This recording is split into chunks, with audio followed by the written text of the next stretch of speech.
Hey there, everyone. It's David Barnett from davidcbarnett.com. And of course, the blog site, YouTube channel, SoundCloud, and iTunes podcast, where I talk about buying, selling, managing, and financing small and medium-sized businesses. Today, I've got a special guest. Connor Gillivan is here. And Connor has a background in doing online business, Amazon, dropshipping, all that kind of thing. And today works with people to help them learn how to free up their time. And I wanted to get Connor on the program because, of course, most of you out there in my audience either own your own business that you're working towards having ready to sell one day, or you're planning on buying a business and you want to learn more about how to maybe make it work better when you're there. And Connor is also an expert on outsourcing and getting freelancers and different people to start doing some of the things in your business. Something that I've talked about actually quite a few times. So, Connor, why don't you give my viewers just a quick insight into how you got into this stuff and what the kinds of things are today that you help people with? Yes, I'd love to. So thanks for having me on the show, first of all. It's great to chat with you. So I started my entrepreneurial journey while I was still in college, actually. I met my business partner, whose name is Nathan, and we've built both of the businesses together. But while we were in college, he was just starting to experiment selling textbooks on Amazon.com in the United States. And this was around 2009. So Amazon was still really ramping up their whole marketplace and their prime customers and all of their warehouses. So it was definitely a good time to get into the area. And we saw some success selling textbooks, but we really hated packing, shipping, and handling the books on a day-to-day basis. We had these large piles of textbooks that just took a lot of time to manage. And so that was really where we got into drop shipping, so that we didn't have to actually hold the products. We could work with brands and suppliers around the United States. We would list their products through Amazon. We'd manage the inventory. We'd reprice the products. And then as we got sales, they would ship those products out to the customer. So we did that for about 4 years. And in that process, we were exposed to this whole world of hiring.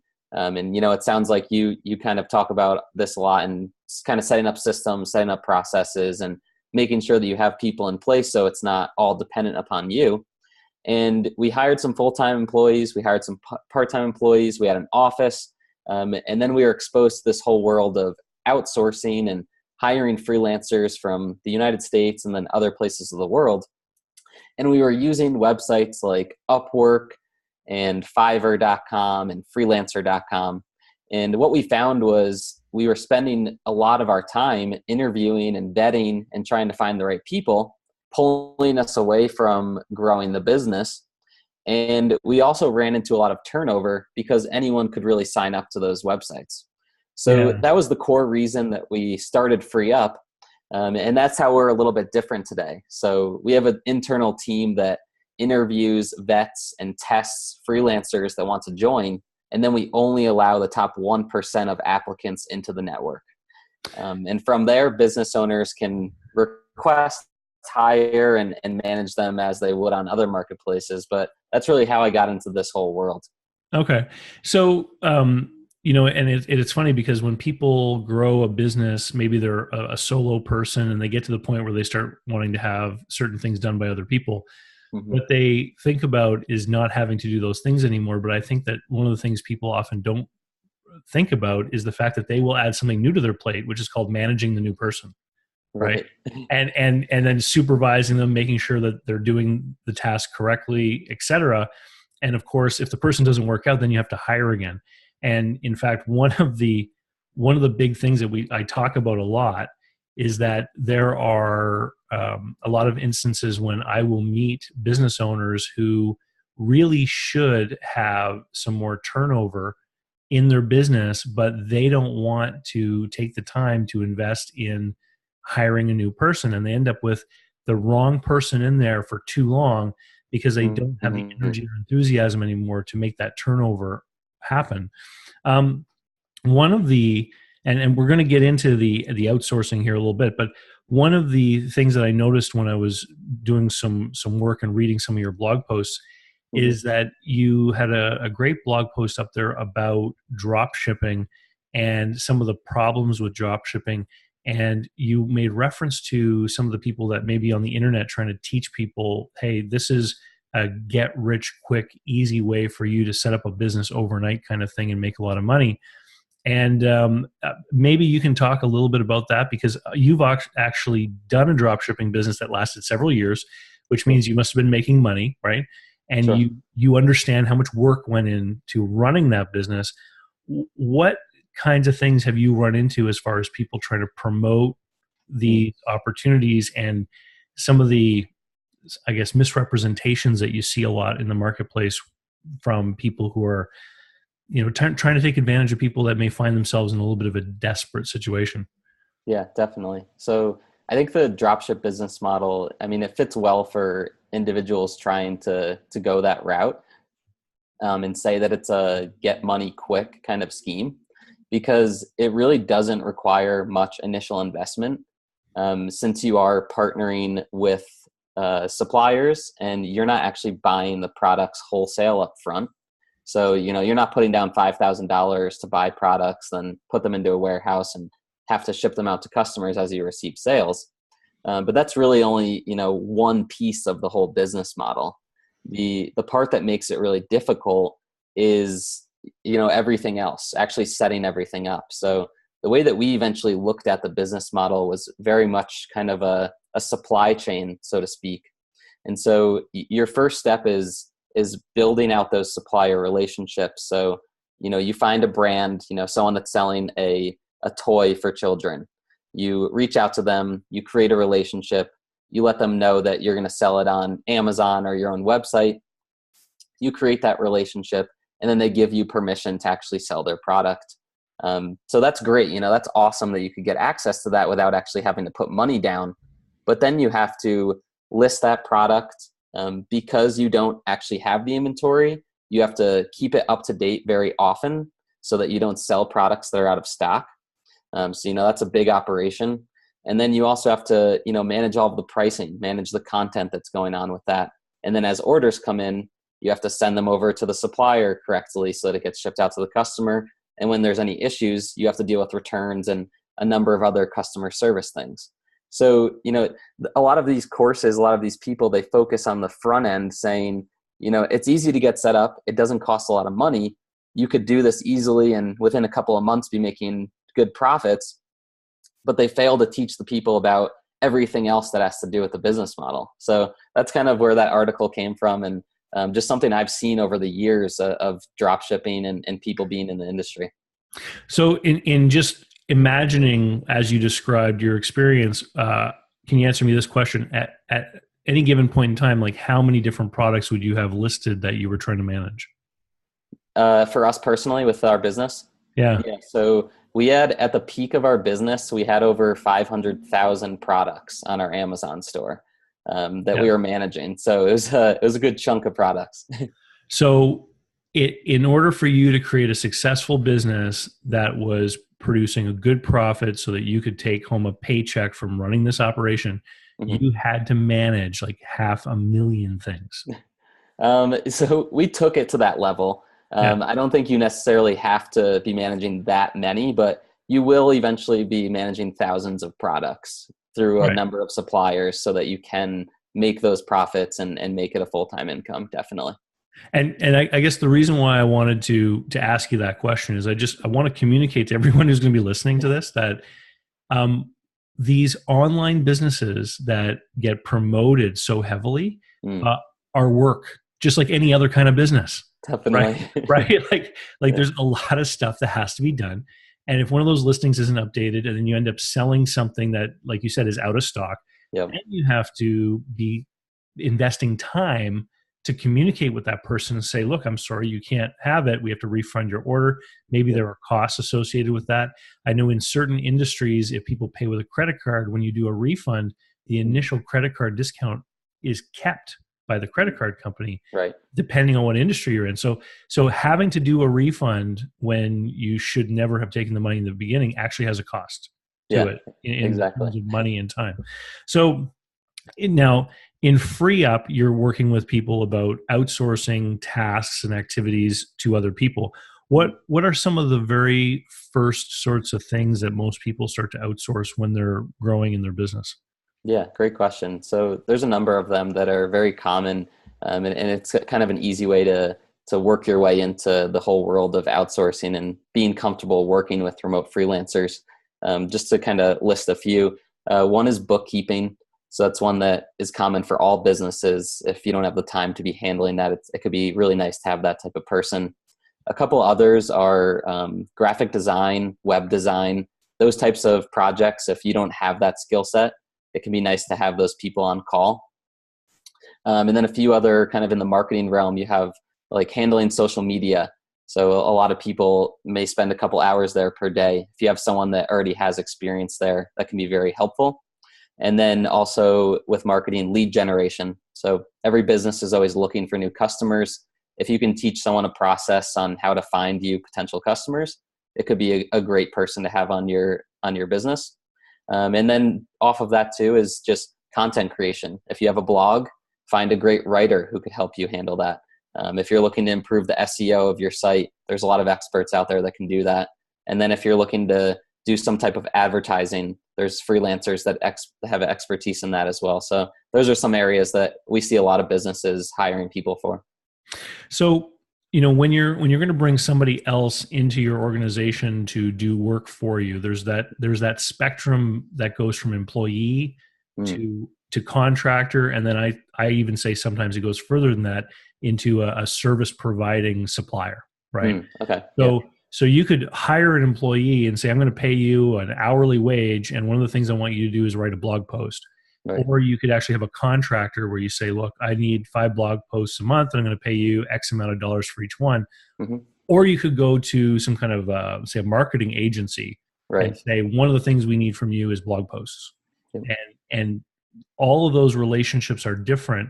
And what I'm finding, though, is with the internet is a lot of the times the lines between those categories are becoming increasingly blurred.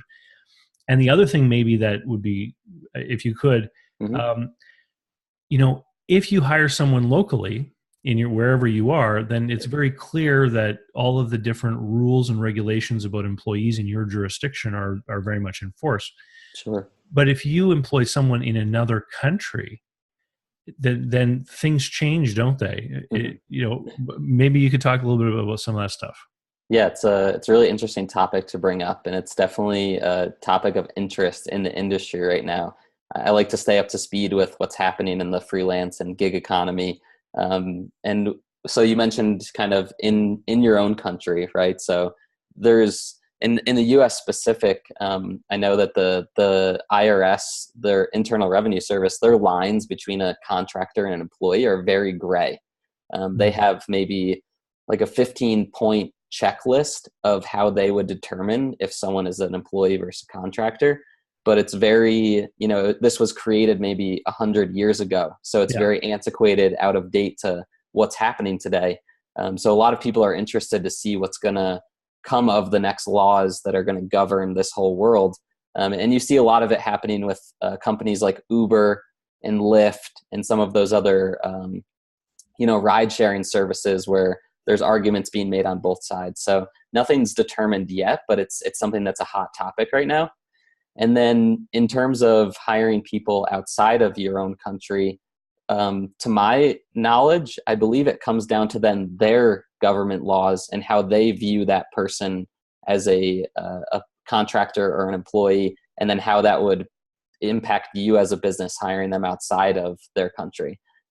But again, everything's a little bit antiquated right now, and people are just starting to come around to the idea of creating new laws and figuring out how to handle it. So it's definitely a big gray area in the industry right now. How do you position it with the people that you work with, the people that come in to do the work with FreeUp? Are they people who want to control their own schedules, or are they people who want to be more like in an employee kind of box where they're told what to do all the time? What's the appetite like for people who are looking to do this kind of remote work? Yeah, great question. So for us, we really look for people that are running their own freelance business. So within the United States, they're registered as an actual business with the government. They have an EIN kind of, showing that they're running their own business. And so they like to very much operate on a freelance basis where they have control over the projects. They take on new clients, they set their schedules, and they work with clients in that way. Mm-hmm. And then the same for international freelancers. Again, we make sure that they're actually registered with the country as a self-employed kind of freelancer. And they work through freelance type relationships as well.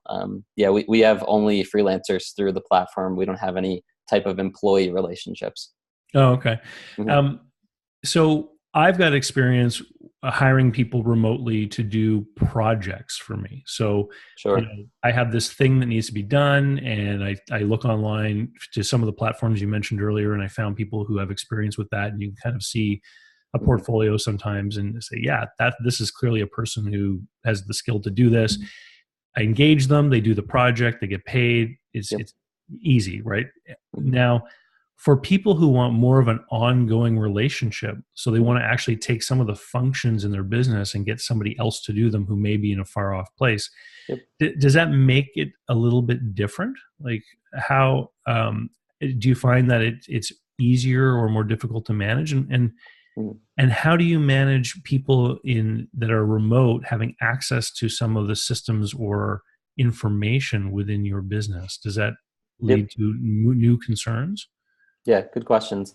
So for the first one, in terms of a project versus an ongoing relationship, the way that we encourage business owners to handle it is setting those expectations very, very clearly up front. So the way it typically works is someone may hire a freelancer for an ongoing basis, and they're going to say, 5 hours per week, you'll be working on this project, so to speak. So it's still a project base, but it's just on an ongoing basis. And then we encourage them to set up good communication channels and methods so that they're getting updates. They can stay up to speed with what the freelancer is working on, and they can also give them feedback and answer any questions if they run into any on the project. So that's kind of, in that whole realm, it's just a different way of looking at the project in terms of a continuous basis. And then what was the second question again? About, what sort of things do we have to think about when we have that continuous person working with us, Mm-hmm. and we want to start giving them access to some of our data and information. And if I wanted someone, for example, to be going into my LinkedIn every day, Yep. they're obviously going to have my sign on, or we're going to use like a access management system, but they're going to go in and they're going to start posting like they were me. Mm-hmm. Right. And so then all of a sudden I'm worried about what kinds of stuff might they be putting up there, and how do I make sure that there's all kinds of concerns, right?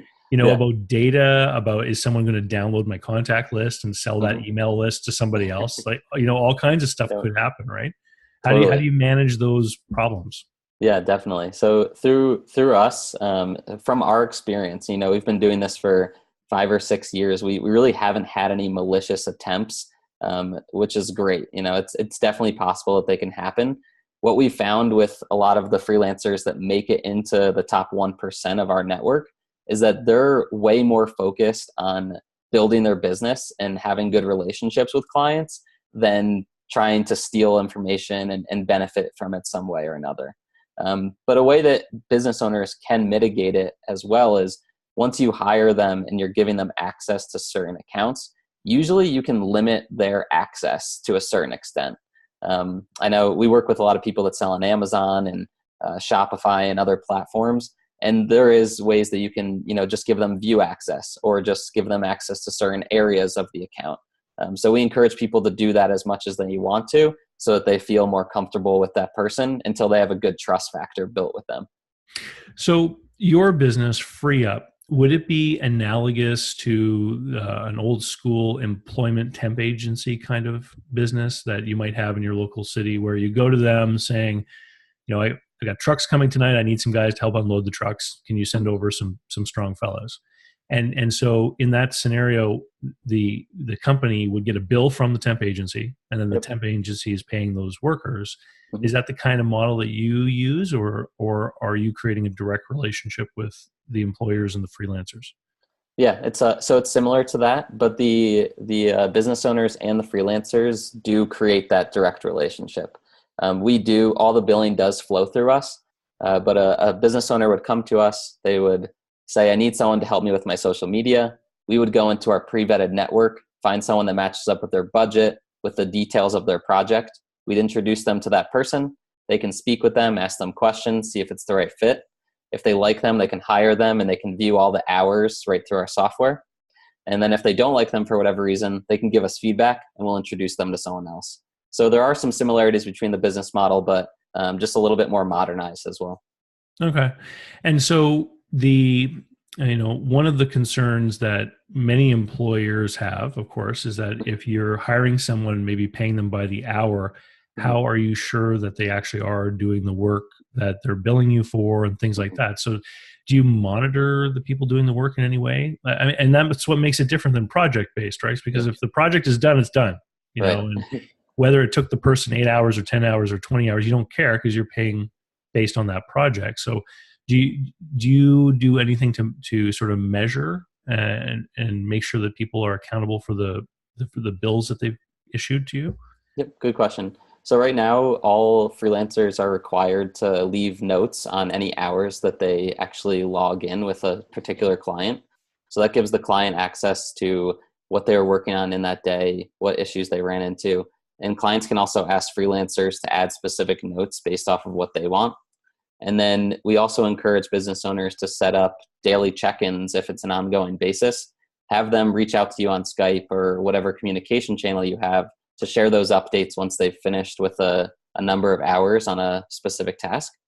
And we're also going to be working on over the next year implementing some form of screenshots. Some of the other platforms offer this so that business owners can really go in and make sure that the freelancer was working on what they had hired them for.